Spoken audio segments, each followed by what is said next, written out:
Assalamualaikum warahmatullahi wabarakatuh. Perkenalkan, nama saya Aida Swetasana dan NIM 08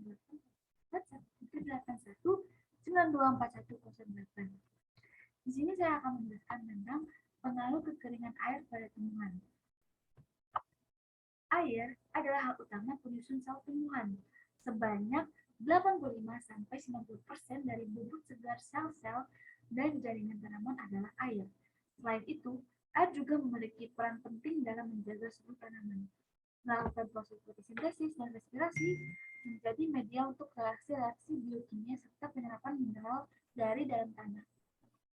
Kebutuhan air bagi tumbuhan berbeda-beda, tergantung jenis tumbuhan dan fase pertumbuhannya.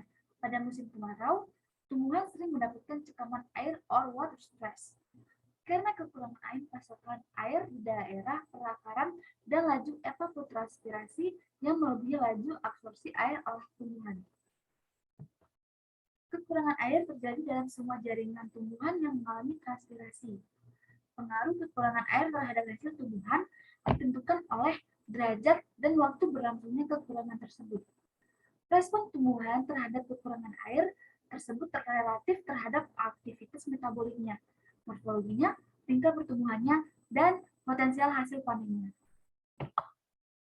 Kekurangan air mempengaruhi semua aspek pertumbuhan tanaman yang meliputi proses fisiologi, biokimia, anatomi, dan morfologi.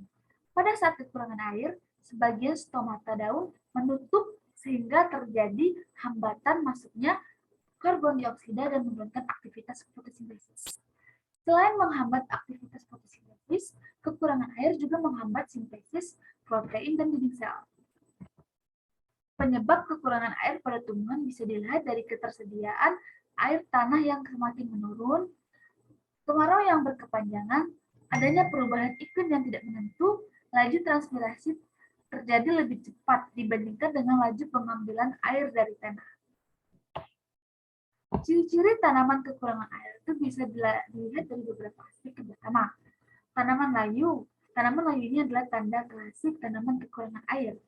Terlalu sedikit air menyebabkan tanaman kehilangan turgor, yakni kekakuan dalam sel dan jaringan.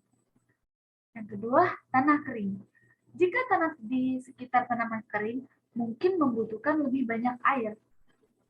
Pengecualian untuk ini adalah beberapa tanaman sukulen seperti kaktus, yang tidak membutuhkan banyak air karena dapat menyimpannya dengan baik. Yang ketiga, ujung daun kering dan mati. Ketika tanaman tidak mendapatkan cukup air, ujung dan tepi daun mengering dan berubah menjadi coklat. Pada akhirnya, seluruh daun akan menjadi coklat dan mati. Yang keempat, pertumbuhan lambat. Pertumbuhan tanaman akan lebih lambat dari biasanya atau yang diharapkan pertumbuhan baru seperti daun mungkin akan kecil. Yang kelima, akan meninggalkan jejak kaki. Jika pada tumbuhan berumput, jika rumput diinjak, maka rumput akan kembali pada keadaan semula karena kekurangan air. Selanjutnya, bagaimana sih tumbuhan xeropit dapat bertahan pada keadaan kekurangan air? Nah, xeropit ini adalah tumbuhan yang telah beradaptasi agar dapat hidup di lingkungan yang kering seperti gurun, rawa air asin, dan rawa air asam. Contohnya, tumbuhan yang hidup di gurun beradaptasi dengan mempunyai akar halus dan panjang supaya bisa mengambil air dengan cepat saat musim hujan. Cadangan air biasanya disimpan dalam daun dan batang, permukaan daun sempit, atau menyerupai duri untuk mengecilkan penguapan. Terus contohnya itu seperti kaktus, memiliki adaptasi yang memungkinkannya hidup di daerah kering. Batang kaktus dapat menyimpan air di dalamnya. Batang kaktus dapat mengembang untuk menyimpan air dalam jumlah yang banyak. Saat hujan, air akan diserap dan disimpan di dalam batang yang mengembang. Dan saat air kering, air yang tersimpan ini akan dipakai sehingga batang kaktus akan mengkerut. Akar kaktus menyebar sehingga akar ini bisa mengumpulkan air dari area yang luas. Akar kaktus juga terletak dangkal di dalam tanah sehingga air dapat dikumpulkan oleh akar begitu hujan turun. Selain itu, kaktus memiliki daun yang berbentuk duri. Daun dengan bentuk duri ini meminimalkan luas permukaan daun dan mengurangi kehilangan air dari penguapan. Duri juga melindungi kaktus dari hewan yang akan memakannya.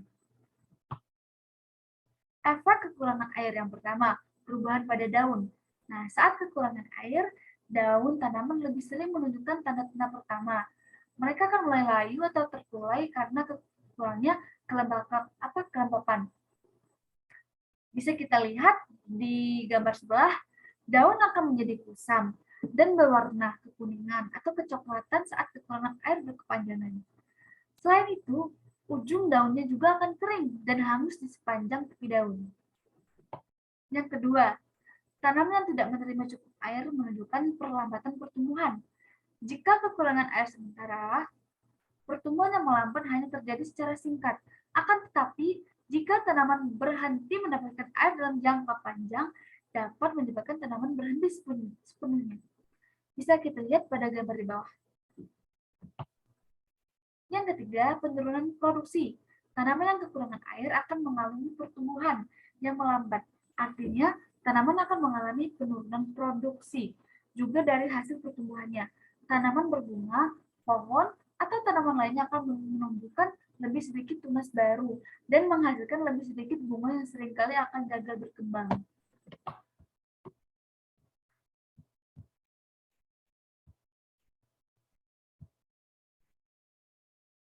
Respons tumbuhan terhadap kekurangan air yang pertama, drought escape atau tahan kekeringan, merupakan kemampuan suatu tanaman untuk menyelesaikan siklus hidupnya sebelum terjadi kekeringan yang cukup serius. Yang kedua, dehydration avoidance atau menghindar dari kekeringan, memungkinkan tanaman untuk menghindari dehidrasi jaringan dengan mempertahankan potensial air daun yang tinggi selama periode kekeringan. Yang ketiga, drought tolerance atau toleransi terhadap kekeringan, memungkinkan tanaman untuk bertahan terhadap kekeringan pada potensial air jaringan yang rendah, yaitu dengan mempertahankan turgor dan toleransi terhadap dehidrasi. Sekian penjelasan dari saya. Apabila ada salah kata, saya mohon maaf. Wabillahi taufiq wal hidayah. Wassalamualaikum warahmatullahi wabarakatuh.